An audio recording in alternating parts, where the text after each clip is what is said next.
शेतकरी मित्रांनो, मक्याचं उत्पादन 20-25 क्विंटल घेऊन आपल्याला थांबायचं नाही, तर 45 क्विंटलपर्यंत उत्पन्न घ्यायचं आहे. त्यासाठी फॉर्म्युला चिनी पद्धतीचा आहे. तो तो आपण प्रत्यक्ष ह्या प्लॉटवर बघू शकतो. या प्लॉटवर एका ठिकाणी 2-2 बी लावलेले आहेत. अ, असं मधलं अंतर फूट आहे, असं 1.25 फूट आहे. असं जर तुम्ही लागण केली, तर भरपूर सूर्यप्रकाश ह्या मका पिकाला भेटू शकतो.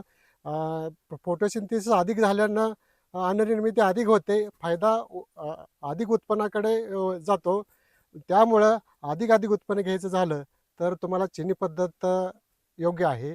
सुरुवातीला लागवड करण्यापूर्वी शेतकऱ्यांनी आपली जमीन भुसभुशीत करून नांगर करून भुसभुशीत करून घ्यावी.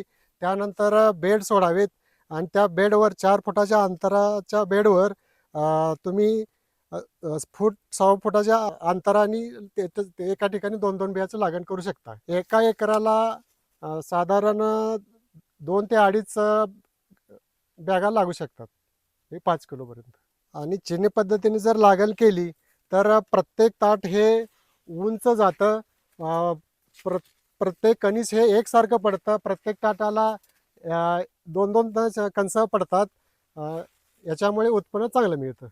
ह्याची उंची बघायला गेलं तर 15 फुटापर्यंत जाते आणि मोर घासाचा विचार केला तर 25 टनापर्यंत ह्याचं एकरी ॲव्हरेज मिळू शकतं. त्याचबरोबर ह्याचं जर उत्पन्न घ्यायचं झालं तर एकरी 50 क्विंटलच्या वर आपल्याला ह्याचं उत्पन्न मिळू शकतं. ही पद्धतीने मका लागवडीसाठी अधिक माहितीसाठी प्रेरणा बीज भंडार पंढरपूर येथे तुम्ही संपर्क साधू शकता. धन्यवाद.